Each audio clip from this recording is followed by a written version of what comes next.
سيد المرسلين سيدنا محمد وعلى آله وأصحابه أجمعين. اللهم صل على سيدنا محمد وعلى آل سيدنا محمد كما صليت على إبراهيم وعلى آل إبراهيم في العالمين إنك حميد مجيد. قال الله تبارك وتعالى في كلامه المجيد: أعوذ بالله من الشيطان الرجيم بسم الله الرحمن الرحيم.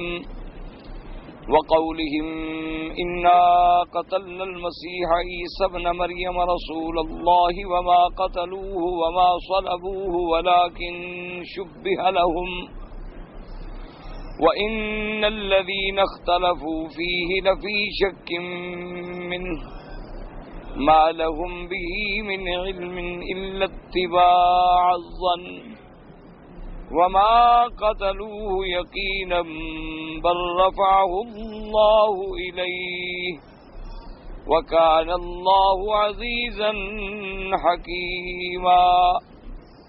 وإن من أهل الكتاب إلا ليؤمنن به قبل موته ويوم القيامة يكون عليهم شهيدا.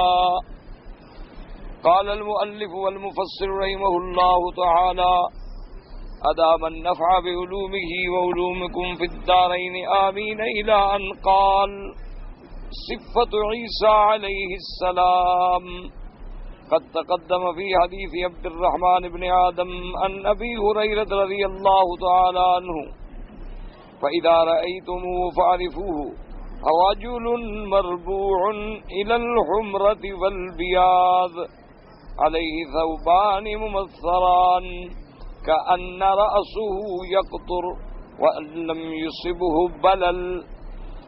وفي حديث النواس بن سمعان: فينزل عند المنارة البيضاء شرقية دمشق بين مهرودتين واضعا كفيه على أجنحة ملكين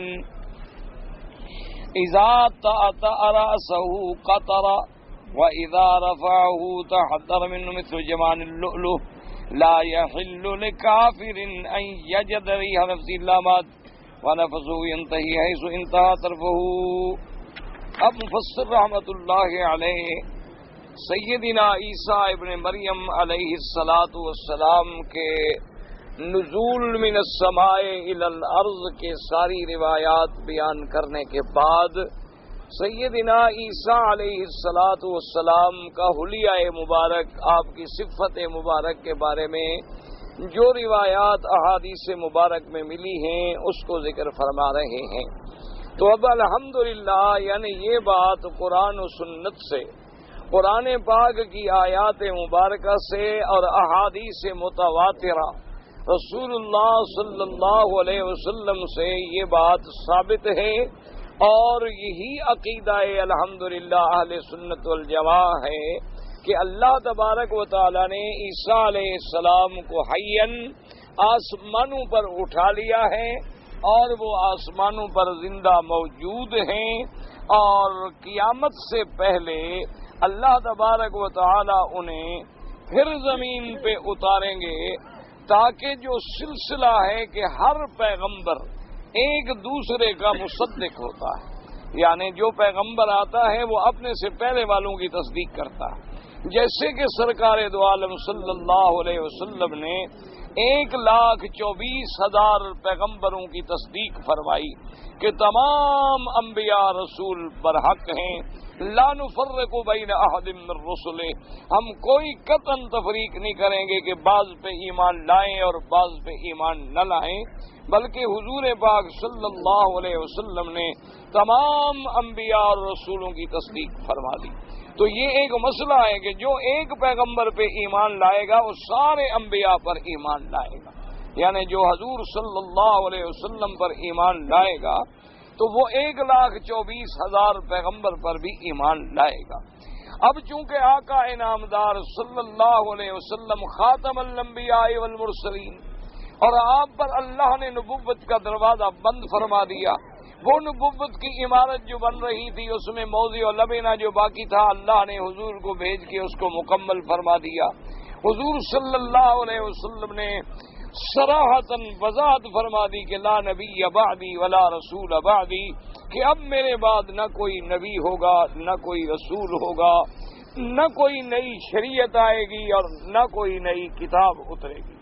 تو اب حضور صلی اللہ علیہ وسلم کے بعد چونکہ نبی ہی نہیں، تو لہذا اللہ تبارک و تعالی نے اپنی قدرت سے انتظام فرما دیا کہ جو بنو اسرائیل کے آخری پیغمبر تھے سیدنا عیسیٰ علیہ السلام، اور جن کے اور حضور کے درمیان میں اور کوئی پیغمبر نہیں، اللہ نے انہیں زندہ آسمانوں پہ بٹھا دیا تاکہ وہ حضور صلی اللہ علیہ وسلم کے بعد اتریں اور دنیا میں جا کر حضور کی تصدیق کریں اور حضور صلی اللہ علیہ وسلم کی شریعت پہ عمل کریں۔ تو عیسیٰ ابن مریم علیہ السلام آسمانوں پہ زندہ موجود ہیں، اور احادیث سے متواترہ میں اتنی صراحت ہے اور اتنی وضاحت ہے جو الحمدللہ کئی دن کے اسباق میں دروس میں آپ پڑھ رہے ہیں کہ یعنی ایک ایک چیز حضور صلی اللہ علیہ وسلم نے بیان فرما دی۔ اب اگر اس کے بعد بھی کوئی شک کرے، اب اس کے بعد بھی کوئی اشتباہ کرے، یا اب اس کے بعد بھی کوئی یہ کہے نعوذ باللہ کہ جی ہمیں معاملہ سمجھ نہیں آتا، صحیح معنی میں عیسیٰ علیہ السلام کو اٹھایا گیا یا ان کا مرتبہ بلند کر دیا گیا، تو یہ چیزیں جو ہیں اسلام سے نکالنے والی ہیں، اور پھر یہ کفر ہوگا ان آیات قرآن کے ساتھ بھی اور احادیث متواترہ کے ساتھ بھی۔ تو اب یہ بات الحمدللہ اسی لیے مفسر رحمت اللہ علیہ نے، یہ عادت ہے مفسرین کرام کی کہ پہلے تمام واقعات کا احاطہ فرماتے ہیں کہ جب کوئی اہم معاملہ آ جائے تو اس کے بارے میں جتنی انہیں روایات ملتی ہیں، حتیٰ کہ ضعیف روایات ملتی ہیں، بعض کتب اسرائیلیہ کی روایات ملتی ہیں، کتب سابقہ کی، جن کے بارے میں یہ فیصلہ ہے کہ لا نصدق ولا نکذب، کہ ہم نہ تو ان کی تصدیق کر سکتے ہیں اور نہ ہم ان کی تکذیب کر سکتے ہیں، الا ما وافق التنزیل، ہاں مگر وہ باتیں کتب سابقہ کی جو قرآن کے موافق ہیں یا شریعت رسول پاک صلی اللہ علیہ وسلم کے موافق ہیں۔ لیکن مفسرین جمع کیوں کرتے ہیں کہ طالب العلم کے سامنے سارا منظر آ جائے اور اس کے بعد پھر احادیث صحیحہ بھی ذکر کر دیتے ہیں تاکہ وہ اس نتیجے پہ پہنچے کہ اتنے سارے معلومات کا خلاصہ کیا نکلا کہ یہود کو اللہ نے شبوں میں ڈالا، یہود اسی شبوں میں پڑ گئے اور وہ عیسیٰ ابن مریم کے بجائے کسی دوسرے بندے کو پھانسی دے بیٹھے، اور عیسیٰ علیہ السلام کی جماعتیں جو تھیں وہ بھی اشتباہ میں پڑی، اور عیسیٰ علیہ السلام کے آسمانوں پہ جانے کے بعد 3 فرقے بن گئے عیسائیوں میں۔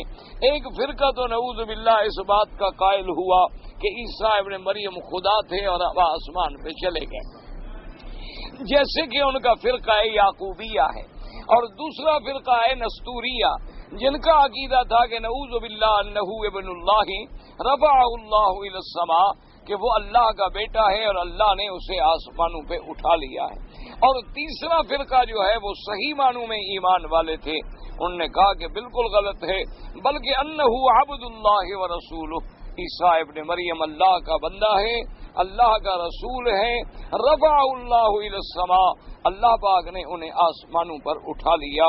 اور یہی عقیدہ ہے اہل ایمان کا اور امت محمد الرسول اللہ صلی اللہ علیہ وعلا آلہ واصحابہ وسلم تسلیما کثیرا کثیرا کا کہ عیسیٰ ابن مریم جو ہیں انہ عبد اللہ، انہ رسول اللہ، انہ کلمۃ اللہ، رفعہ اللہ الی السماء وسینزل علی منارۃ شرقیہ بیضاء دمشق، کہ اللہ نے انہیں آسمانوں پہ اٹھا لیا ہے اور وہ زمین پہ اتریں گے، لیکن ان کا اترنا جو ہے یہ بھی قیامت کی علامات میں سے ہے، کہ جیسے اللہ نے فرمایا وَإِنَّهُ عِلْمٌ لِلسَّاعَةِ، اور بعض قرآن نے پڑھا وَإِنَّهُ عَلَمٌ لِلسَّاعَةِ، کہ قیامت کی علامات میں سے ایک علامت ہے کہ اللہ تبارک و تعالی عیسیٰ ابن مریم کو اتاریں گے۔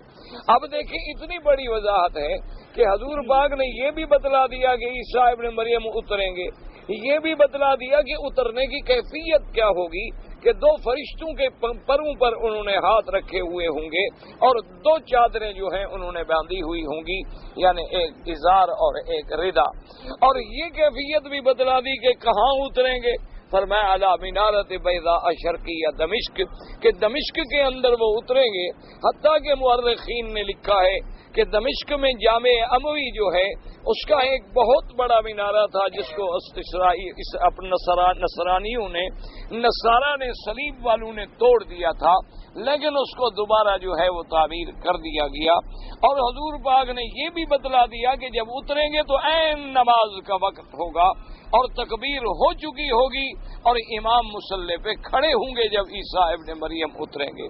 اور حضور صلی اللہ علیہ وسلم نے یہ بھی وضاحت فرما دی کہ اترنے کے بعد انہ یقتل الدجال ویکسر الصلیب ویقتل الخنزیر ویضع الجزیہ حتی لا یکون الا کلمۃ واحدہ یعنی الاسلام، کہ جب عیسیٰ ابن مریم آئیں گے وہ دجال کو بھی قتل کریں گے، خنزیر کو بھی ذبح کریں گے، صلیب کی قوت کو بھی توڑ ڈالیں گے اور جزیہ بھی ختم کر دیں گے، اور نہیں باقی رہے گا پوری دنیا میں مگر دین اسلام۔ اسلام کا غلبہ ہوگا اور پوری عالم میں صرف ایک دین باقی بچے گا، دین اسلام۔ اور اللہ کا وعدہ جو اللہ نے میرے پاک نبی سے فرمایا تھا کہ هو الذی ارسل رسولہ بالہدی ودین الحق لیظہرہ علی الدین کلہ، اللہ نے فرمایا کہ ہم آپ کے دین کو غالب کر دیں گے تمام ادیان پر۔ تو علماء نے لکھا ہے، اسلاف نے لکھا ہے، حضرت ابن عباس رضی اللہ تعالی عنہ نے فرمایا کہ لیظہرہ علی الدین کلہ، یہ وعدہ کب پورا ہوگا؟ بظہور عیسیٰ علیہ السلام، کہ جب عیسیٰ علیہ السلام کا ظہور ہوگا تو پوری دنیا میں پورے عالم میں کوئی دین باقی نہیں بچے گا مگر دین اسلام۔ اتنی ساری تفاصیل کے بعد اب بعض فرق باطلہ اور بعض فرق ضالہ کا نعوذ باللہ یہ کہنا کہ جی اللہ عالم وہ اٹھائے گئے یا نہیں اٹھائے گئے، یعنی بڑے بڑے لوگوں نے شبہات، بعض لوگوں نے کہا کہ محض جی افسانہ ہے، یہ دجال کا بھی افسانہ ہے اور عیسیٰ ابن مریم کے نزول کا بھی افسانہ ہے، اور بعض فرق ضالہ اتنے جری ہو گئے کہ انہوں نے تو یہ بھی کہہ دیا کہ نعوذ باللہ عیسیٰ ابن مریم تو موت آ گئی، مر گئے اور کشمیر میں دفن ہو گئے اور ان کی تو قبر کشمیر میں موجود ہے۔ تو یہ ساری چیزیں جو ہیں یہ ضلال ہیں، گمراہی ہیں، اللہ کے قرآن کا اور احادیث رسول پاک صلی اللہ علیہ وسلم کے انکار کا ذریعہ ہے۔ تو اب اللہ تبارک و تعالیٰ کے پاک پیغمبر نے ان کی صفت بھی بیان فرما دی، فرمایا کہ جب عیسیٰ ابن مریم اتریں گے، فرمایا دیکھو اچھی طرح سمجھ لو تاکہ جب دیکھو تو فوراً پہچان لو۔ مانا یہ ہوتا ہے حضور تو جانتے تھے کہ میرے صحابہ نہیں دیکھیں گے لیکن میری امت تو آنے والی دیکھے گی، تو صحابہ رضوان اللہ علیہم اجمعین جو ہے یہ روایات نقل فرمائیں۔ آپ نے فرمایا عیسیٰ ابن مریم جو ہے مربوع ہوں گے، یعنی بھرا ہوا آدمی ہوں گے، یعنی بہت لمبے بھی نہیں ہوں گے اور بہت چھوٹے بھی نہیں ہوں گے، یعنی مربوع کہتے ہیں جو بھرے ہوئے جسم کا آدمی ہو۔ اور اس کے بعد جب آئیں گے تو آپ پر دو چادریں مبارک ہوں گی، یعنی ایک ازار ہوگی اور ایک ردا ہوگی۔ اور اس کے بعد آپ نے ایک حدیث مبارک میں یہ بھی فرمایا کہ ان کی شکل جو ہے عروۃ ابن مسعود سے ملتی ہوگی، اور حضور صلی اللہ علیہ وسلم نے یہ بھی ارشاد فرمایا کہ جب وہ اتریں گے اگر اپنا سر مبارک نیچے کریں تو پانی کے قطرے ٹپکیں گے کہ گویا ابھی ابھی غسل کر کے آ رہے ہیں، اور اگر اپنا سر مبارک اونچا کر لیں گے تو وہ قطرے پانی پہ جو بالوں پر کھڑے ہوں گے ایسے نظر آئیں گے جیسے موتی نظر آتے ہیں، یعنی ایسے چمکتے ہوئے نظر آئیں گے، کیونکہ جنت کا پانی، جنت سے اترنا، آسمانوں سے اترنا، اور پھر صحبت ملائکہ، اللہ تبارک و تعالیٰ کے فرشتوں کی صحبت، یعنی اللہ کی نورانی مخلوق کی صحبت، اور پھر پیغمبر کا اپنا شان اور اپنی عظمت۔ تو آپ نے فرمایا اذا رأیتموہ فاعرفوہ، جب دیکھو تو اس کو آپ پہچان لو۔ اس لیے میں وضاحت کر رہا ہوں، سمجھا رہا ہوں کہ آپ جب اتریں گے اور رنگ آپ کا سپیدی اور سرخی کی طرف مائل ہوگا، یعنی جیسے سفید رنگ ہو اور اس میں سرخی جھلکتی ہو، یعنی اللہ تبارک و تعالیٰ نے ان کو ایسا جو ہے لباس دیا ہوگا اور ایسا رنگ عطا فرمایا ہوگا۔ اس لیے حضور صلی اللہ علیہ وسلم نے ان کی صفت بھی بیان فرما دی، اور فرمایا کہ ان کے بالوں سے پانی قطرے گریں گے کأن راسو، یعنی ایسے معلوم ہوگا کہ گویا گر رہے، یعنی جیسے کوئی آدمی غسل کر کے آتا ہے نا تر و تازہ کھڑا ہوتا ہے، یہ ضروری نہیں ہوتا کہ گر رہے ہوں، کأن راسہ یقطر وان لم یصبہ بلل، چاہے کہ گویا اس کو پانی نہ بھی لگا ہو نا، لیکن معلوم ایسے ہوگا کہ ایسے بالکل ابھی غسل فرما کے آ رہے ہیں۔ بلل کہتے ہیں کہ تری لگ جائے، ایسے پانی ہو نا، جیسے آدمی غسل کر کے کھڑا ہو تو تر و تازگی معلوم ہوتی ہے نا کہ ابھی بھی پانی لگا ہوا ہے، حالانکہ پانی نہیں ہوگا، لیکن وہ چونکہ اتنے تیار ہوں گے۔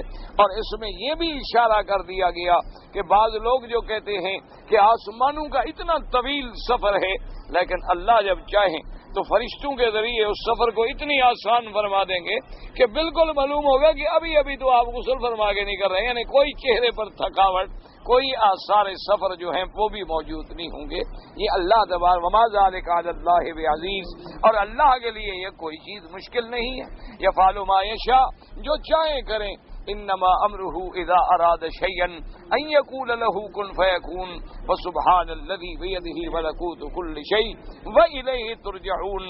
تو اللہ کے آگے کیا چیز ہے؟ اللہ نے تو صرف ایک حکم فرمایا۔ اگر جبریل علیہ السلام آسمانوں پہ آتے ہیں، جاتے ہیں، اترتے ہیں، جاتے ہیں، ساتویں آسمان پہ جا کے پھر زمین پہ آ جاتے ہیں، زمین سے ساتویں آسمان پہ چلے جاتے ہیں، تو عیسیٰ ابن مریم کا جانا اور اترنا اللہ تبارک و تعالیٰ کے لیے کیا مشکل بات۔ یہ مشکلات کب ہوتی ہیں کہ جب ہم اپنے عقل کا سہارا لیتے ہیں، جب ہم اپنے عقل کے گھوڑے دوڑاتے ہیں تو بات مشکل ہو جاتی ہے کہ جی آسمانوں پہ کیسے گئے، پھر کیسے اتریں گے، پھر وہاں کہاں سے کھائیں گے، وہاں لباس آپ کا خراب بھی نہیں ہوگا، اور پھر جنت کا حکم تو عالم آخرت میں ہوگی۔ یہ عقلی قیاسات ہیں۔ جو بات اللہ فرما دے، قرآن فرما دے، بات ہی ختم ہو گئی۔ اور اس کے بعد حدیث جو ہے آپ ایک مفسر پہلے بھی پڑھ چکے ہیں، حدیث النواس بن سمعان، اس کے اندر بھی یہی ہے کہ فینزل عند المنارۃ البیضاء شرقی دمشق، جانب مشرق دمشق میں مینارہ ہوگا سفید، جس پہ آپ اتریں گے، بین محرودتین، دو چادروں کے اندر، واضعا کفیہ علی اجنحۃ ملکین، آپ نے دونوں ہاتھ جو ہیں وہ فرشتوں کے پروں پہ رکھے ہوئے ہوں گے۔ اور فرمایا جاتا تارا زو کا طرح، اگر آپ سر مبارک نیچے کریں تو گویا پانی ٹپکے، اور اگر سر مبارک کو اوپر کر لیں تو معلوم یہ ہوگا کہ جیسے موتی چمک رہے ہیں، ایسے ہوگا تادر من مثل جمان اللؤلؤ، آپ سے گریں گے ایسے جیسے موتی گرتے ہیں، یعنی پانی کا قطرہ جیسے گرے وہ معلوم ہوگا کہ موتی گر رہے۔ اور فرمایا لا یحل لکافر، اللہ تبارک و تعالیٰ نے کسی کافر کے لیے یہ طاقت ہی نہیں رکھی کہ جہاں تک حضرت عیسیٰ علیہ السلام کا صرف سانس ہی پہنچے تو وہ مر جائے گا، اور آپ کی سانس مبارک کو بھی اللہ تبارک و تعالیٰ اتنی طاقت دیں گے کہ جہاں آپ کی نظر پہنچے گی وہیں آپ کا سانس پہنچے گا۔ یعنی کافروں کو مارنے کے لیے آپ کو زیادہ محنت بھی نہیں کرنی پڑے گی، یعنی کافر تو گویا آپ کے پھونک سے بھی مر جائیں گے۔ تو اللہ تبارک و تعالیٰ کی حکمتیں ہیں۔ آپ دیکھیں نا کہ پہلے اللہ نے انہیں معجزہ عطا فرمایا کہ وہ پرندہ بناتے مٹی کا پرندہ بنا کے پھونک مارتے تو پرندے میں حیات آ جاتی اور پرندہ اڑ جاتا۔ تو اللہ نے اس پھونک میں پرندوں کو زندہ کرنے کا اگر قدرت کا معجزہ عطا فرما دیا تھا تو اسی سانس کے ذریعے کافروں کو برباد اور ہلاک کرنے کی طاقت بھی عطا فرما دی۔ تو لہذا یہ کوئی چیز ایسی مشکل نہیں ہو۔ اور جیسے کہ آپ نے ایک طویل حدیث مبارک میں پڑھا ہے کہ وہ ملعون دجال جو ہے وہ جب آپ کو دیکھے گا یذوب کما یذوب الملح فی الماء، ایسے وہ گلنے لگ جائے گا جیسے نمک ڈالو اور پانی میں گل۔ لیکن آپ فرمائیں گے نہیں میں تمہیں ایسے نہیں چھوڑوں گا کہ تو ایسے گل کے مر جائے، بلکہ تجھے میں اپنے نیزے سے ماروں گا۔ تو پھر آپ اس کو برچھا ماریں گے اور اس کے ساتھ ان کو قتل کریں گے۔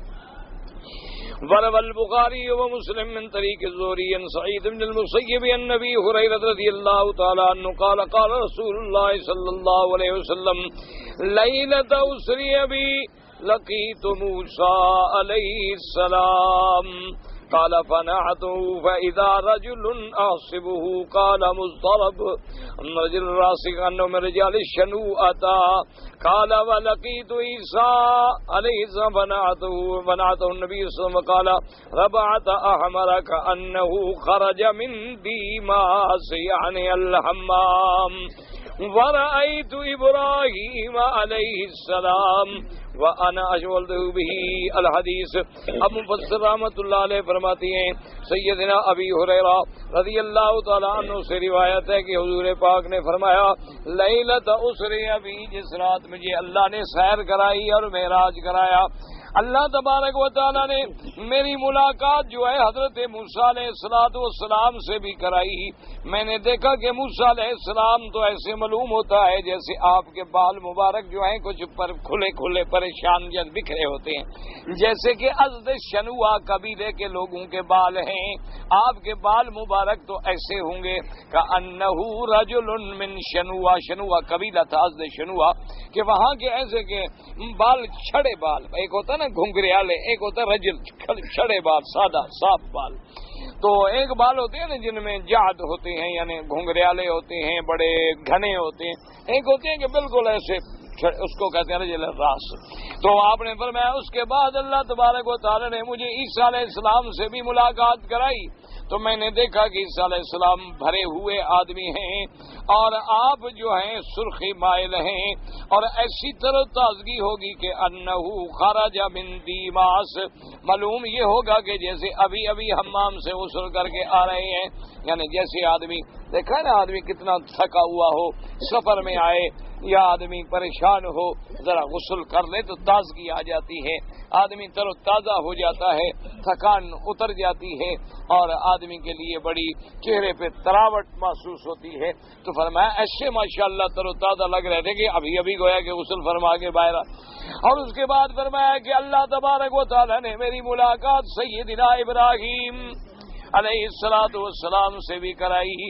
آپ نے فرمایا ابراہیم علیہ السلام کو دیکھنا ہو تو یہ سمجھو کہ اس کی اولاد میں سب سے زیادہ میں ان کے مشابہ ہوں، یعنی ان کی شکل مبارک جو تھی حضور صلی اللہ علیہ وآلہ وصحبہ وسلم سے ملتی تھی. اور کیوں نہ ملے کہ میرے آقا سیدنا محمد الرسول اللہ آپ ولد سیدنا اسماعیل ہیں، آپ اسماعیل علیہ السلام کی نسبت سے آپ کے نسل مبارک میں سے ہیں، اور سیدنا اسماعیل جو ہیں وہ اولاد ابراہیم علیہ السلام ہیں. تو چونکہ سیدنا ابراہیم الخلیل میرے آقا کے جد اباد یعنی دور کے دادا ہی بنیں گے، تو لہذا لازمی بات ہے کہ وہ اثرات، وہ آپ کی شکل مبارک، آپ کی وجاہت مبارک، آپ کا جمال مبارک جو ہے سیدنا ابراہیم علیہ السلام سے ملتا جلتا. اسی طرح جیسے کہ ایک اور حدیث مبارک میں بھی تفصیل کے ساتھ آیا ہے کہ حضور نے فرمایا کہ معراج کی رات میں نے دیکھا کہ ایک بڑا ہی خوبصورت جمال والے بزرگ ہے، سینے مبارک تک داڑھی مبارک سفید ہے اور ایک گھر سے پشت لگا کے بیٹھے ہیں اور آپ کے سامنے کچھ لوگ بچے بیٹھے ہیں پڑھنے والے. تو میں نے جبریل علیہ السلام سے پوچھا کہ من ھذا؟ فقال ابوک ابراہیم علیہ السلام. تو جبریل علیہ السلام نے عرض کیا کہ یا رسول اللہ صلی اللہ علیہ وسلم یہ آپ کے ابا سیدنا ابراہیم ہیں اور یہ گھر جو ہے یہ بیت المعمور ہے. انہوں نے فرمایا یہ گھر جو ہے یہ اللہ کا کعبہ ہے آسمانوں میں. خدا کی شان ہے کہ اللہ جس کو شان عطا فرمائیں کہ زمین میں جو کعبہ ہے اس کے معمار بھی ابراہیم علیہ السلام، اور اللہ نے پھر انہیں آسمانوں میں بھی اپنے کعبے کا مجاور بنا دیا کہ بھی وہاں بھی وہ اللہ کے کعبے کے ساتھ ہی بیٹھے ہیں. اور وہ کعبہ جو ہے بالکل عین اس کعبے کے اوپر ہے، یعنی اگر اللہ چاہیں اور بیت المعمور کو اتاریں تو بعین ہی اسی کعبے پہ اترے گا. تو لہذا کعبۃ اللہ جو ہے اس کا حکم جو ہے آسمانوں تک اور نیچے زمینوں تک سب اللہ کے کعبے کے حکم میں ہے. تو اس لیے حضور پاک صلی اللہ علیہ وسلم نے فرمایا، اور حضور نے فرمایا کہ وہ ایسا جمال تھا، ہم نے فرمایا کہ وہ آپ یوں دیکھ لیں کہ مجھے دیکھ لیں میرے سے شکل مبارک ملتی تھی.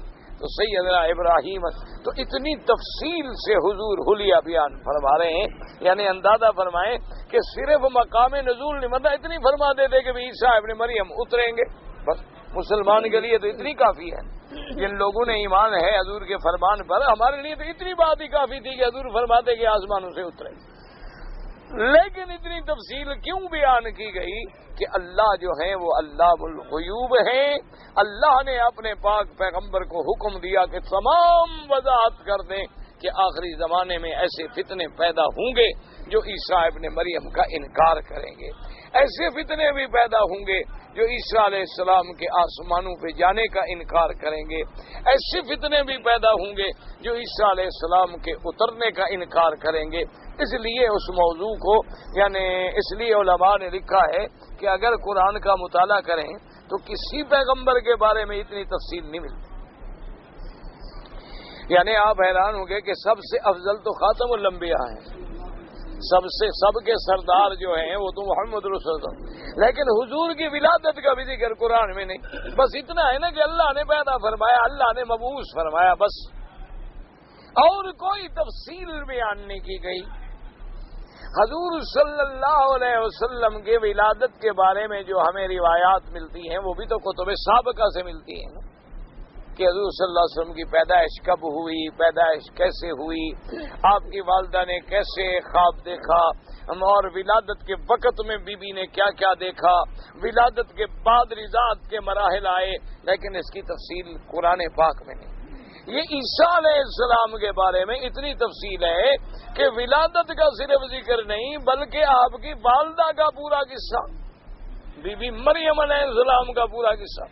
اچھا، پھر صرف بی بی مریم نہیں بلکہ آپ کی نانی بی بی مریم کی اماں کا پورا قصہ، امراط عمران کا پورا قصہ، پھر ان کا منت ماننا، پھر بی بی مریم کا پیدا ہونا، پھر بی بی مریم کی کفالت کا مسئلہ، پھر بی بی مریم کے رزق پہنچانے کا مسئلہ، پھر بی بی مریم کی جوانی کا مسئلہ، پھر حضرت جبریل کا آنا، پھونک مارنا، حمل ٹھہرنا، ولادت ہونی، قوم کا اعتراض کرنا، پھر عیسیٰ ابن مریم کا اس لحد میں کلام کرنا، یعنی ایک ایک تفصیل اللہ کے قرآن نے ذکر کی، تاکہ اب بھی اگر کوئی منکر بنے تو پھر اس کی اپنی بدقسمتی ہے کہ لِيَهْلِكَ مَنْ هَلَكَ عَنْ بَيِّنَةٍ وَيَحْيَىٰ مَنْ حَيَّ عَنْ بَيِّنَةٍ.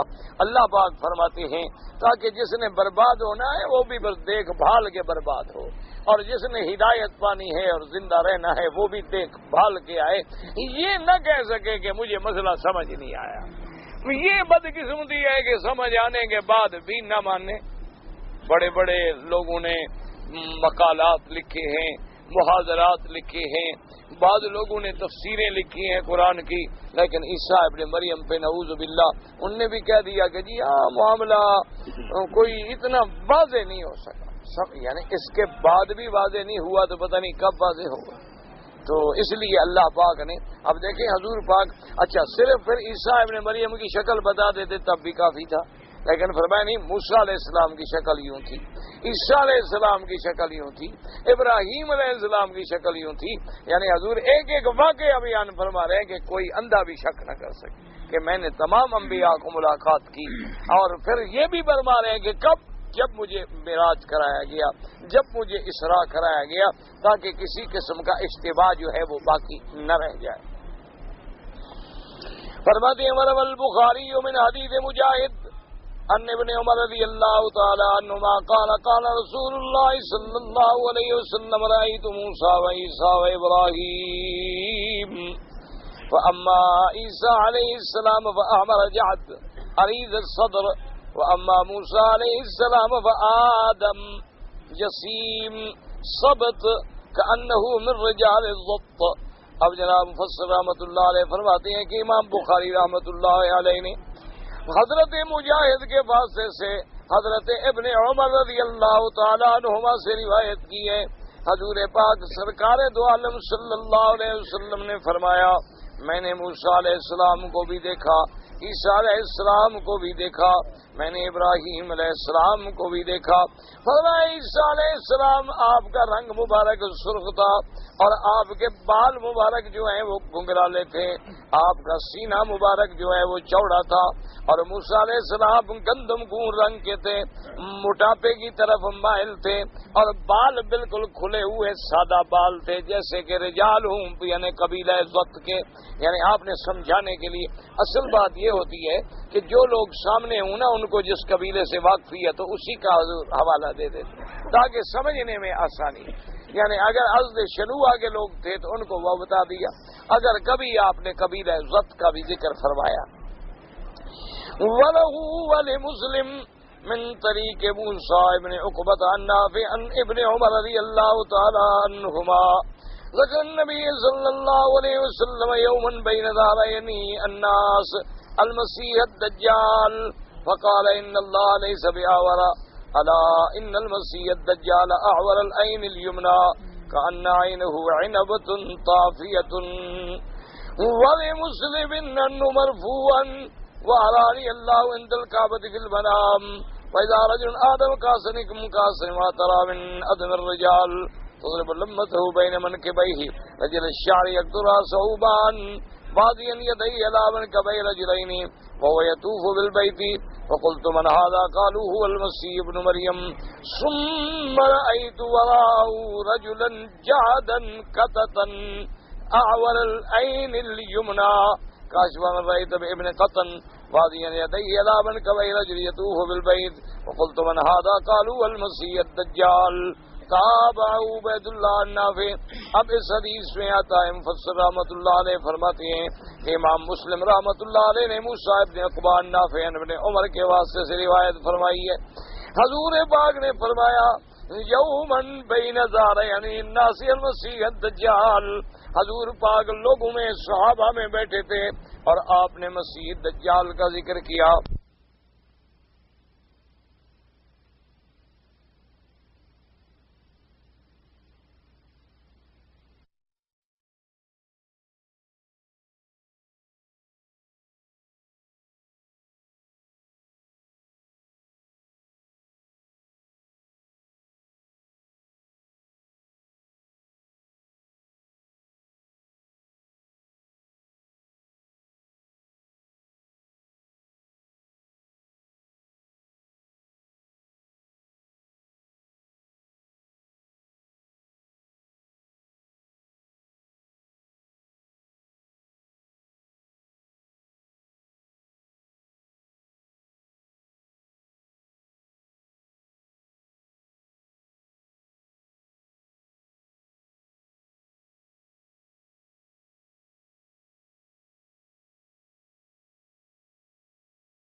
آورا اللہ کی ذات جو ہے نعوذ باللہ وہ کانی نہیں. اللہ تو ہر نقص سے پاک ہے. اللہ تبارک و تعالی تمام صفات نقصان سے منزہ ہے. متصف بسائر صفات الکمال والجمال والجلال منزہ عن سائر صفات النقصان والاختلال. اللہ تبارک و تعالیٰ کی ذات کی ساری صفتیں جمال والی کمال والی شان والی ہیں اور جو نقصان والی صفتیں ہیں اللہ تبارک و تعالیٰ اس سے پاک ہے اس کی ذات. آپ نے فرمایا کہ مسیح دجال جو ہے وہ کانا ہوگا اور اللہ تو پاک ہے. کیسے وہ دعویٰ کرے نعوذ باللہ کہ میں خدا ہوں یا میں الہ ہوں میں تمہارا رب ہوں. آپ نے فرمایا اچھی طرح سمجھ لو کہ دجال جو ہے اس کی ایک آنکھ ہوگی کأن عینہ عنبۃ طافیۃ. آپ نے فرمایا اس کی ایک آنکھ ایسے ہوگی جیسے کوئی انگور کا دانہ پھٹا ہوا باہر نکلا ہوا ہو. یعنی طافیہ کہتے ہیں جیسے کوئی چیز مر کے پھٹ جائے جیسے انگور کا دانہ پھٹ جائے ایک تو ایسے اس کی آنکھ ہوگی. اور اسی طرح امام مسلم رحمۃ اللہ علیہ نے ایک اور روایت میں حضرت ابن عمر سے مرفوعاً عن النبی صلی اللہ علیہ وسلم ذکر فرمایا. آپ نے فرمایا اللہ پاک نے مجھے کعبۃ اللہ میں نیند میں بھی دکھلایا یعنی خواب میں بھی دکھلایا اور لیلۃ الاسراء بھی دکھلایا. فرماتے ہیں کہ میں نے دیکھا کہ ایک آدمی ہے ماشاءاللہ گندم گون رنگ ہے لیکن ایسا خوبصورت کہ جیسے تم دیکھو کہ جیسے گندم گون آدمیوں میں سے سب سے زیادہ خوبصورت کوئی رنگ والا آدمی ہو. اور فرمایا کہ آپ کی لمت ہوا آپ کے بال جو ہیں وہ بین منکبیہ آپ کے کندھوں مبارک کے پہنچنے والے ہوں گے یعنی اتنے لمبے بال ہوں گے لیکن بالکل سیدھے بال ہوں گے یعنی اس میں کوئی گھنگھراہٹ نہیں ہوگی. اور فرمایا یقطر راسہ ماء اور آپ کے بالوں سے گویا پانی ٹپک رہا ہوگا. اور میں نے یہ بھی دیکھا کہ واضعا یدیہ علی منکبی رجلین کہ وہ دو آدمیوں کے کندھے پہ ہاتھ رکھے ہوئے اللہ کے کعبے کا طواف کر رہے ہیں. فقلت من ھذا میں نے پوچھا کہ یہ کون ہے. قالوا هو المسیح ابن مریم. انہوں نے کہا یہ عیسیٰ ابن مریم علیہ الصلوۃ والسلام ہے. فرماتے ہیں اس کے پیچھے میں نے ایک بندے کو دیکھا رجلا جعدا وہی بھرا ہوا موٹا قطتن اس کے بال کھل یعنی الجھے ہوئے جیسے اس کو کہتے یطوف بالاعور العین الیمنی اس کی آنکھ جو ہے داہنی کانی ہوگی. فرمایا ایسے ہوگا جیسے ابن قطن کی شکل ہے، اس کی شکل کے ساتھ ملتا جلتا ہوگا. واضعا یدیہ علی منکبی رجل یطوف بالبیت، وہ بھی ایک آدمی کے کندھے پہ ہاتھ رکھے ہوئے کعبے کا طواف کر رہا ہوگا. اور میں نے پوچھا کہ یہ کون ہے؟ تو انہوں نے کہا یہ مسیح الدجال ہے. تو حضور صلی اللہ علیہ وسلم نے ارشاد فرمایا لیکن یہ بات سمجھ لیں کہ اللہ کے نبی کے خواب جو ہیں وہ تو سچے ہوتے ہیں، بلکہ انبیاء کے خواب کا مقام تو وہی ہوتا ہے جیسے واحی. کیونکہ یاد رکھیں خواب جو ہیں وہ دو قسم کے ہوتے ہیں. بعض خواب جو ہیں وہ تو ہوتے ہیں شیطانی، کہ شیطان ہمیں ڈراتا ہے، گندی شکلیں بن کے آتا ہے، کبھی سانپ بن گیا، کبھی کو بلا بن گیا، کبھی کچھ بن گیا، کبھی کچھ بن گیا. اور بعض خواب جو ہیں وہ ہوتے ہیں رحمانی، جو اللہ کی طرف سے بندے کو دکھائے جاتے ہیں. اور رحمانی خواب کی علامات یہ ہوتی ہیں کہ وہ زیادہ تر رات کے آخری حصے میں ہوتے ہیں، یعنی جب تہجد کا وقت ہوتا ہے اس وقت اگر کوئی آدمی خواب دیکھتا ہے تو وہ تقریباً سچا بھی ہوتا ہے اور رحمانی بھی ہوتا ہے. اور اللہ کے نبی جو ہیں چونکہ اللہ نے اپنے انبیاء کو شیطان کے حملوں سے محفوظ رکھا ہے کہ شیطان کوئی نقصان نہیں کر سکتا. ساری دنیا پہ شیطان حملہ کرے لیکن اللہ کے محبوبوں پہ انبیاء پہ تو حملہ نہیں کر سکتا. تو اس لیے ان کو تو جب بھی خواب نظر آئے گا وہ اللہ کی طرف سے ہوگا. اس لیے نبی کا خواب جو ہے بے منزلت الوحی ہوتا ہے، ایسے ہے جیسے اللہ نے وحی فرمایا. یہی وجہ تھی کہ حضرت یوسف علیہ السلام کا خواب دیکھیں کیسے سچا ہوا. اسی طرح دیکھیں کہ حضرت ابراہیم علیہ السلام نے جب خواب دیکھا کہ بچے کو ذبح کرو تو اس پہ عمل کیا چونکہ وہ اللہ کا حکم تھا. تو اس لیے حضرت اسماعیل علیہ السلام نے جب جواب دیا تھا تو آپ نے قرآن میں پڑھا ہے تو انہوں نے بھی یہ نہیں کہا کہ ابا جان خواب کی بات ہے، کوئی ضروری تو نہیں کہ آپ مجھے ذبح کریں. انہوں نے جب خواب سنا تو فوراً کہا کہ افعل ما تؤمر ستجدنی انشاء اللہ من الصابرین، کہ ابا جان آپ کریں جو اللہ نے حکم دیا. یعنی انہوں نے کہا یہ امر ہے، اللہ کا حکم ہے، یہ نہیں کہ صرف خواب ہے، کیونکہ نبی کا خواب تو گویا اللہ کا حکم ہوتا. اچھا اب اس خواب میں ہے کہ حضور پاک نے دیکھا کہ عیسیٰ ابن مریم بھی طواف کر رہے ہیں، اور اس خواب میں ہے کہ حضور نے یہ دیکھا کہ دجال بھی طواف کر رہا ہے. اور دوسری حدیثوں میں یہ بات واضح موجود ہے جو آپ نے پڑھی ہے ماشاءاللہ سابقہ دروس میں کہ دجال جو ہے یعیس یمیناً و شمالاً، او یمین شمال شرق غرب ہر جگہ جائے گا الا مکہ والمدینہ المنورہ. یہ دو شہر ہیں مکہ مکرمہ اور مدینہ منورہ جن میں دجال داخل نہیں ہو سکے گا، بلکہ داخل ہونے کی کوشش کرے گا. والا انقابها ملائکہ، ان کے کناروں پہ اللہ کے فرشتے پہرا دے رہے ہوں گے، شیطان کو بھگا دیں گے، دجال کو بھگا دیں گے. تو جب دجال داخل ہی نہیں ہو سکتا تو پھر اللہ کے گھر کا طواف کیسے کر رہا تھا؟ اسی لیے لوگوں کو دھوکے لگے ہیں نا، اسی لیے جو لوگ بیچارے بھٹکے ہیں نا جی، اسی لیے اللہ معاف فرمائے. اسی معاملات میں جب حدیثیں پڑھتے ہیں نا، اور مشکل یہ ہے کہ مربع جو ہے نا، جیسے بزرگوں کی ایک مثال ہے کہ مربع کبھی مربی کے بغیر نہیں بنتا. ہر آدمی کہے میں مربع بنا لوں، نہیں بنا سکتا جب تک مربع بنانے والا نہ ہو. اسی طرح آپ دیکھیں نا جی، مثلا آپ نے یا میں نے کسی نے کھانا نہیں پکایا نا کبھی، اگر گھر میں عورت نہ ہو اور کبھی مہمان آ جائیں اور کھانا پکانا پڑے نا، پھر دیکھو کیا حال ہوگا، پورا بورچی کھانا الٹ دیں گے. اور جناب پھر بھی انشاءاللہ نہیں بنے گا، کوئی کچا کوئی پکا کو کچھ کیونکہ کام ہی نہیں تو کیسے ہو، جو کام ہمارا ہے نہیں تو ہم کیسے کر سکتے ہیں. اچھا ایک عورت بیچاری 20 آدمی کا کھانا پکا دے گی، الحمدللہ پتہ بھی نہیں ہوگا، کوئی شور نہیں شر نہیں، کھانا بھی پک گیا، روٹیاں بھی پک گئی، سالن بھی پک گئے، چاول بھی پک گئے، اور ہر چیز وقت پہ آ بھی گئی، برتن دھل بھی گئے، رکھے بھی گئے. کیوں؟ اللہ نے ان کو اس فن کا ماہر بنایا ہے، ان کی اللہ نے ذمہ داری سونپی ہے. وہ بچپن سے بیچاری گھر میں کرتی ہے تو اس کا ایک اللہ نے ان کو طریقہ عطا فرما دیا ہے. لیکن وہی کام اگر کسی مرد کو کرنا پڑے تو دیکھ لیں کیا حشر ہوتا. اسی طرح ہمیشہ یاد رکھیں کہ جو لوگ محض علم اپنا مطالعے کے زور پہ رکھتے ہیں نا جی کہ کتابیں لے لی، مطالعہ کر لیا اور عادت ہوتی ہے پڑھنے کی، اس تفسیر کو دیکھا، اس کو دیکھا، اس کو دیکھا، اس کو دیکھا، اس سے عالم بنے، لیکن وہ بیچارے لازماً کہیں نہ کہیں غلطیوں کا شکار ہو جاتے ہیں۔ اور جن لوگوں نے علم جو ہے پڑھا ہے صحیح طریقے سے فاضل البیوت من ابوابها، انہوں نے باقاعدہ علم پڑھا، مدرسوں میں پہلے کتابیں پڑھی، قواعد پڑھے، علم پڑھا، صرف پڑھی، نحو پڑھی، اصول پڑھے، اصول فقہ، اصول حدیث، اصول تفسیر، پھر ابتدا سے کتاب شروع کی، پھر اس کے بعد آہستہ آہستہ آہستہ آہستہ اوپر پہنچے۔ اللہ تبارک و تعالیٰ ان کے لیے زیادہ آسان فرما دیتے ہیں کیونکہ ان کو سمجھنا جو ہے وہ زیادہ آسان ہو جاتا ہے۔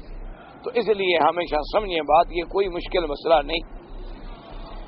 محدثین کرام نے اس کے بارے میں بڑی وضاحت سے سمجھایا ہے کہ دجال مکے میں داخل نہیں ہوگا، نہ مدینے پاک میں داخل نہیں ہوگا، لیکن کب؟ جب دجال بنے گا، جب وہ دعویٰ دجالیت کا کرے گا کہ میں تمہارا خدا ہوں، اس کے بعد اللہ اس کو داخل نہیں ہونے دیں گے۔ یوں سمجھو کہ شیطان جب تک شیطان نہیں بنا تو کہاں رہتا تھا؟ آسمانوں میں، جنت میں۔ اسی لیے باقاعدہ روایات میں موجود ہے نا کہ جب وہ گزرا اس نے دیکھا آدم علیہ السلام کا جسہ مبارک اور لمبا قد ہے اور جسہ ہے، وہ کہے پتہ نہیں یہ کیا ہے۔ اچھا، ایک روایت میں یہ بھی آتا ہے کہ ایک دفعہ اس نے اوپر سے پھونک ماری تو پھونک جو تھی وہ ہوا نیچے سے بھی نکل گئی، کہنے کا سمجھ نہیں آتا، اندر سے بھی خالی ہے۔ بہرحال جو بھی ہے یہ قابو اس کا رہنا ہے مشکل، کیونکہ اندر سے چیز خالی ہو تو ہل جاتی ہے نا، بھری ہوئی ہو تو جم جاتی ہے۔ جنت میں ہے، فرشتوں کے ساتھ رہ رہا ہے، وہاں تسبیحات کر رہا ہے، سب کچھ ہے، لیکن جب اللہ نے حکم دیا کہ اسجدوا لآدم فسجدوا الا ابلیس، سب نے سجدہ کر لیا لیکن اس نے سجدہ نہ کیا، اب بنا ابلیس۔ اب اللہ نے حکم دیا کہ نکلو جنت سے، اب اللہ کی لعنت آئی، اللہ نے حکم دیا فخرج منہا فانک رجیم، پھر تجھ پہ قیامت تک تو مردود ہے، ملعون ہے، مطرود ہے، جنت سے نکالا گیا۔ تو جب دجال دجالیت کا دعویٰ ہی نہ کرے تو وہ دجال تو بنا ہی نہیں۔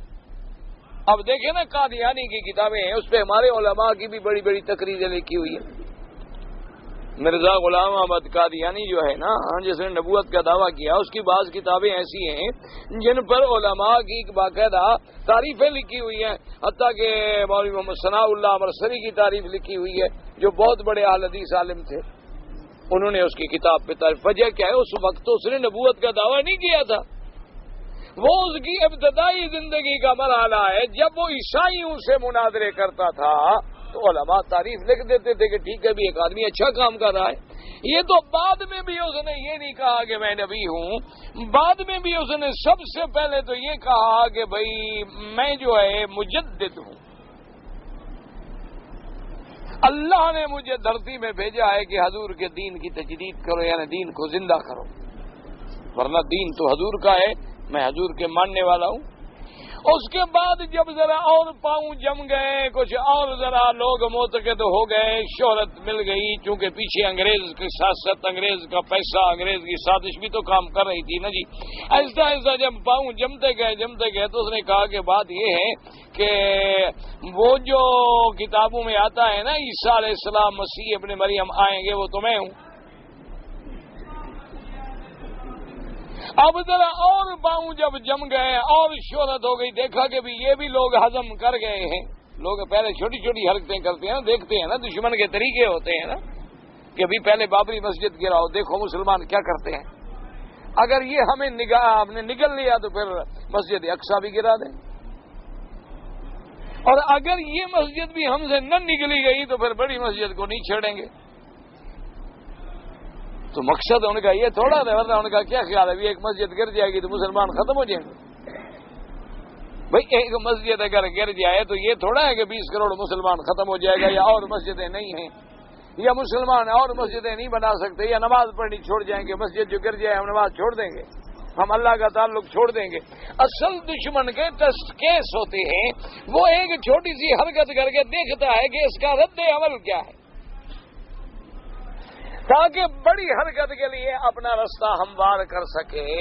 تو اب اس نے دیکھا کہ بھئی میرا مجدد والا مسئلہ بھی لوگوں نے ہضم تو کر لیا ہے، وہ ذرا بات یعنی گزر تو گئی ہے.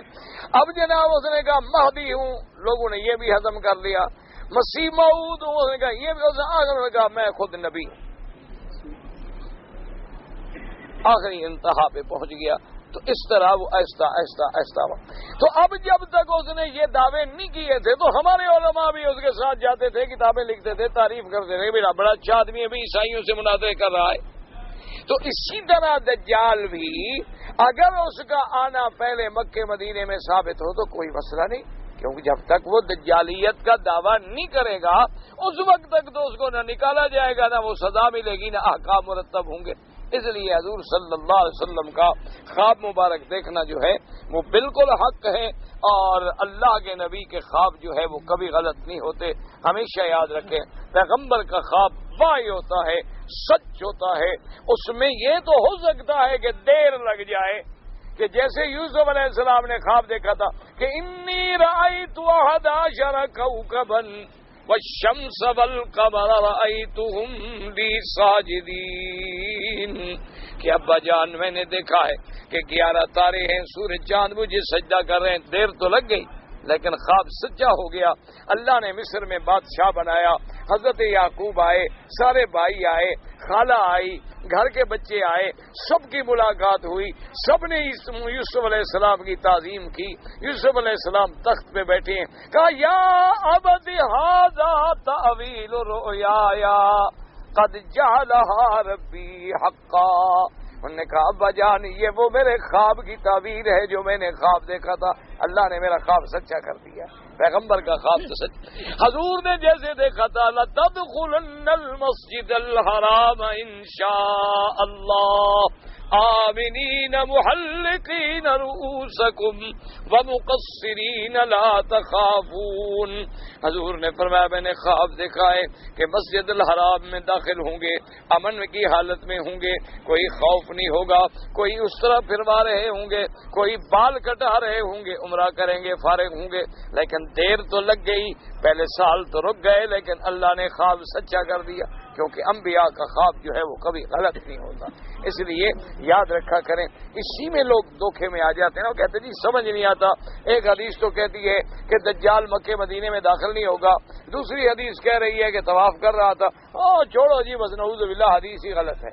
یہ نہ کہا کہ ہم خود غلط ہیں، اپنی غلطی تو کوئی نہیں مانتا نا.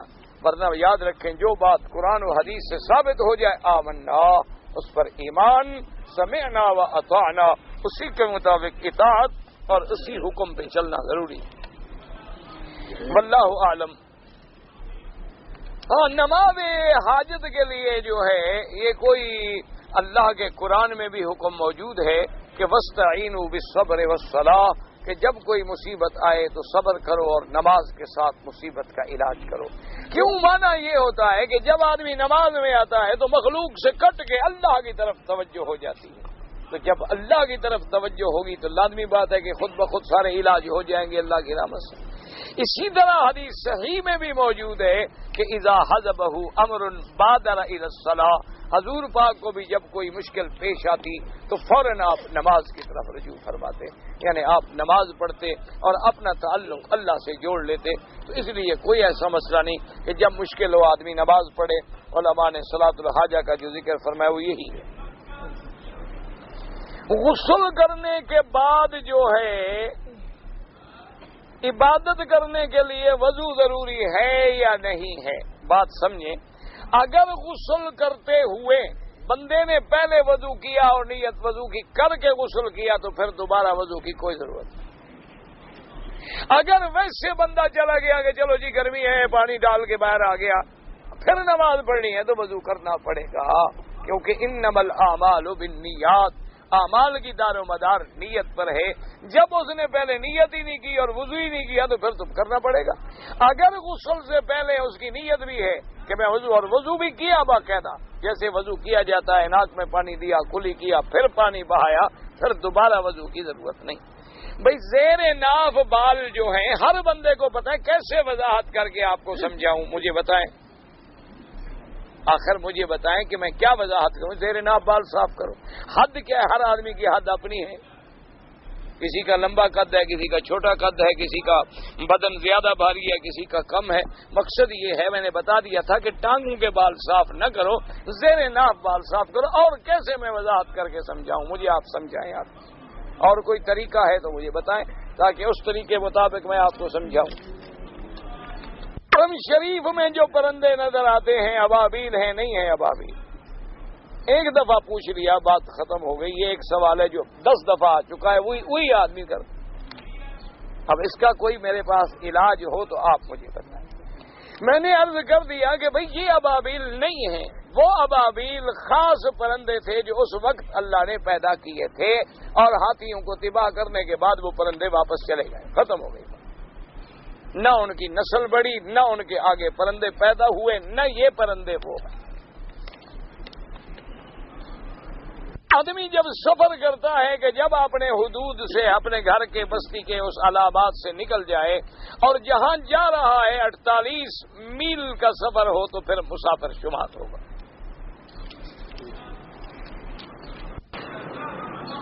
اگر ایک مجاہد ہے مثلا پکڑا گیا، اب اس سے راز اگلوانے کے لیے دشمن اسے تکلیفیں دے رہے ہیں، وہ اپنے آپ کو مار ڈالے، حرام موت ہے۔ حرام موت کوئی خوشی سے تو نہیں مارتا نا، آپ کو مارتا تو اسی وقت ہے نا جب مجبور ہوتا ہے کسی نہ کسی وجہ سے۔ بہرحال اپنے آپ کو حرام موت نہیں مارنا چاہیے کسی بھی شکل میں۔ سیدنا عائشہ اور سیدنا علی رضی اللہ تعالی عنہ میں جو جنگ ہوئی تھی وہ اجتہادی خطا تھی کہ سیدہ عائشہ صدیقہ کا مطالبہ تھا کہ حضرت عثمان کے قاتلوں سے قصاص لیا جائے۔ سیدنا علی کا معاملہ تھا، انہوں نے فرمایا کہ اتنا جلدی میں ابھی قصاص نہیں لے سکتا جب تک کہ پہلے میری حکومت مستحکم نہ ہو جائے، میرا کنٹرول نہ ہو جائے مکمل۔ اس وقت تک ہاتھ قاتلوں پہ ڈالنا میرے لیے مشکل ہے، صبر کریں، مجھے موقع دیں۔ اسی بنا پہ وہ جو منافقین کا گروہ تھا وہ دونوں جماعتوں کو جا کے بھڑکاتا رہا اور حالات جنگ میں پیدا ہو گئے۔ اس میں دونوں کی کوئی خطا نہیں تھی، دونوں اپنی جگہ پر سچے تھے۔ اللہ تبارک و تعالی نے دونوں کی اس غلطی اور لڑائی کو معاف کر دیا۔ دونوں طرف سے جو صحابہ مارے گئے شہید ہوئے اور اللہ کے ہاں ان کے بھی درجات۔ جماعت اسلامی کیسی جماعت ہے مجھے کیا پتا، نہ میں نہ رہا اس میں، نہ میں نے کبھی ان کے ساتھ مل کے کام کیا، نام آپ نے بھی سنا نہ میں نے بھی سنا ہے۔ اللہ سب کو اچھے کام کی توفیق دے۔ بھئی پتا تو تب ہوتا ہے نا جب آدمی اس جماعت میں ہو، سال 2 سال 4 سال رہے، دیکھے پڑھے کام دیکھے، ایسے تو نہیں گھر بیٹھے اعتراض کر دے، اچھا کہہ دے یا برا کہہ دے۔ جب تک کسی کے ساتھ واسطہ نہ پڑے، جب تک کسی کے ساتھ معاملات نہ ہوں، ہاں البتہ کتابوں میں جو باتیں آتی ہیں اس میں اختلاف ہے، علماء کو بہت سارے مسائل ہیں جس میں اختلاف ہے۔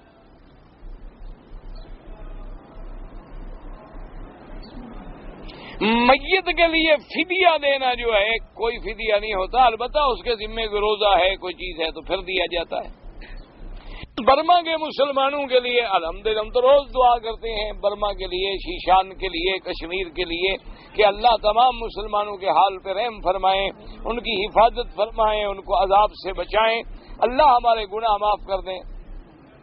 اگر کسی نے مغرب سے پہلے طواف کیا اور مغرب کی اذان کے بعد نماز سے پہلے 2 رکعت طواف کی ادا کر دی تو ہو گئی ادا، ٹھیک ہے، کوئی بات نہیں۔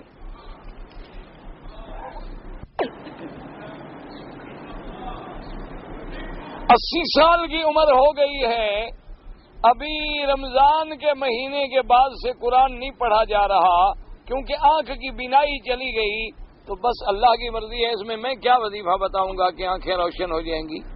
اللہ تبارک و تعالیٰ یہ تمہاری تمنا جو ہے یہ حدیث میں ہے کہ جو آدمی جوانی میں صحت میں عبادت کرتا ہے اس کو بیماری آ جائے، بڑھاپا آ جائے اور وہ عمل نہ کر سکے، اللہ فرماتے ہیں فرشتے لکھتے جاؤ، گویا وہ عمل کر رہا ہے، کیونکہ اس کی تڑپ تو ہے، معذور ہے بیچارہ، اب کیا کرے۔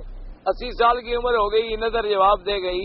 اللہ کے بندے آخری عمر میں نظر تو جواب دے جاتی ہے، اور جو صبر کرے، حدیث میں آتا ہے کہ آخری عمر میں اللہ جن کی نظر لے لے، وہ صبر کرے تو اس کے لیے جنت واجب ہو جاتی ہے۔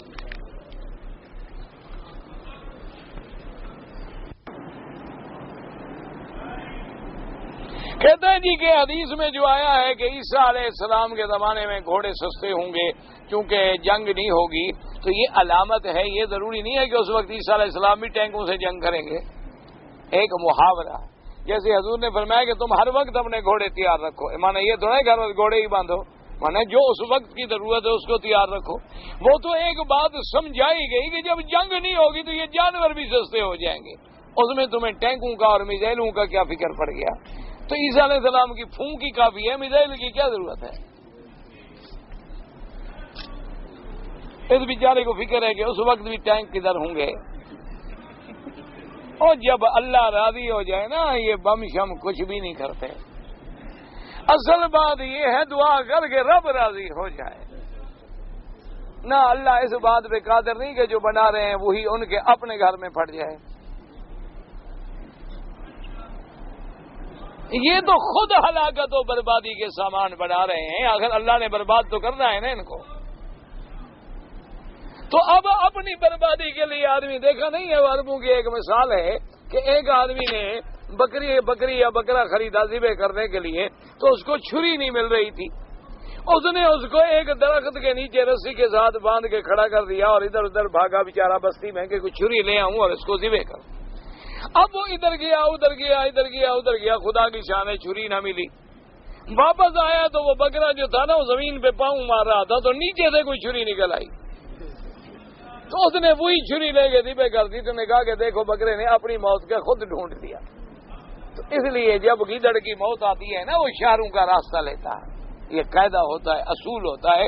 جنگل میں کون جائے مارنے کے لیے؟ پھر وہ نکلتا ہے کہ چلو یہ ذرا شہر کی رونق بھی دیکھیں، سڑک کی رونق، کوئی گاڑی آئی رگڑا لے کے چلیے۔ تو اس لیے یہ باتیں جو ہیں، اصل دعا یہ کرو کہ اللہ ہم پہ راضی ہو جائے۔ ہم جو ہماری کمزوریاں ہیں اس لیے ہیں کہ رب راضی نہیں۔ جب اللہ ہمارے ساتھ ہو جائے تو جس کی مدد اللہ فرمائے اس کو کون شکست دے سکتا ہے؟ صحابہ کہتے ہیں کہ جب بدر میں ہم نے لڑائی لڑی تو بعض صحابہ نے حضور سے پوچھا، انہوں نے کہا یا رسول اللہ صلی اللہ علیہ وسلم ہمیں سمجھ نہیں آتی، ہمارے پاس تو کوئی تینیں تلواریں تو زیادہ تھی نہیں، تھے تو کھجوروں کے گوشے، اور ہم جب کافروں کو مارتے تھے تو بالکل ہم دیکھ رہے کہ ابھی تو لگا نہیں اس کی گردن کٹ گئی، وہ تو لگا ہی نہیں اس کی گردن کو۔ آپ نے فرمایا تمہیں پتہ نہیں، تم تو اشارے کر رہے تھے، مار تو فرشتے رہے تھے۔ جب اللہ راضی ہوتا ہے نا پھر فرشتے اتر آتے ہیں، اور اس حضرت جبریل کی ایک آواز جو ہے وہ قوموں کو برباد کر دیتی ہے، تباہ کر دیتی ہے۔ اس لیے اصل دعا کرو کہ اللہ راضی ہو جائے، اور کوئی فکر کا مسئلہ کوئی نہیں ہے۔ آپ نے بتایا تھا کہ حضرت ابن عباس نے ایک دفعہ جبریل کو دیکھا تھا، نابینا ہو گیا۔ واقعہ کیسے پیش آیا تھا، کیسے نابینا ہو گئے؟ دیکھا تھا ہو گئے نابینا، اور کیسے ہو گئے؟ اور یہ پتہ نہیں ہے، بس سوال لکھنے والوں کو بھی اللہ ہدایت دے۔ اذان ہو رہی ہو تو بات کر سکتے ہیں، بالکل کر سکتے ہیں، کوئی منع نہیں، لیکن جو مؤذن کہے وہ ساتھ جواب بھی دیتے رہیں۔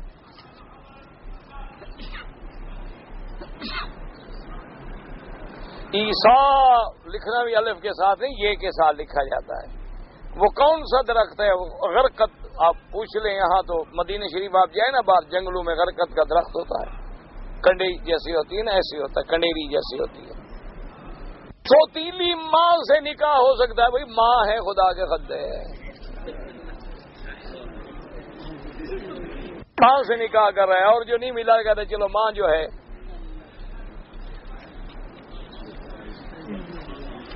سینے میں دکاندار ہوں، کسی نے چیز کہا ہے، میں پتہ نہیں کیا، لیکن میں جتنا ہو کہا ہے نام بتایا، میں نے نہیں سمجھا کیا تم نے لکھا ہے، پتہ نہیں اردو بھی عجیب ہے۔ احتلام کی بیماری ہے، اس کا علاج کرائیں، اور علاج سے انشاءاللہ ٹھیک ہو جائے گا۔ باقی اس کے لیے یہی ہوتا ہے کہ جب سوئیں تو آیت الکرسی، معوذتین، یہ صورتیں پڑھیں تاکہ شیطان کا حملہ نہ ہو۔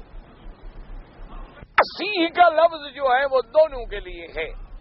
مسیح ایک لفظ ہوتا ہے سیاحت کرنے والا، جیسے سیک الذین کفروا اور سیک الذین اتقوا، دونوں کے لیے ایک لفظ ہے، جنت والوں کے لیے بھی جہنم والوں کے لیے بھی، لیکن لفظ سے تو کوئی فرق نہیں پڑتا۔ عیسیٰ ابن مریم کو بھی تو اللہ نے آسمانوں کی سیر کرائی، لیکن وہ مسیح ابن مریم ہیں، اور چونکہ دجال بھی ساری دنیا میں پھرے گا اس کو بھی مسیح کہا جائے گا، ورنہ اسی لیے حکم ہے کہ جب عیسیٰ علیہ السلام کا نام لیں تو آگے ابن مریم ضرور کہیں۔ ہاتھ اٹھا کر دعا مانگنا بھی ثابت ہے۔ حضرت انس بن مالک کی جو روایت ہے استسقاء میں، وہ ان حدیثوں کے مخالف نہیں ہے، یعنی استسقاء میں حضور بہت ہاتھ اٹھاتے تھے، زیادہ عام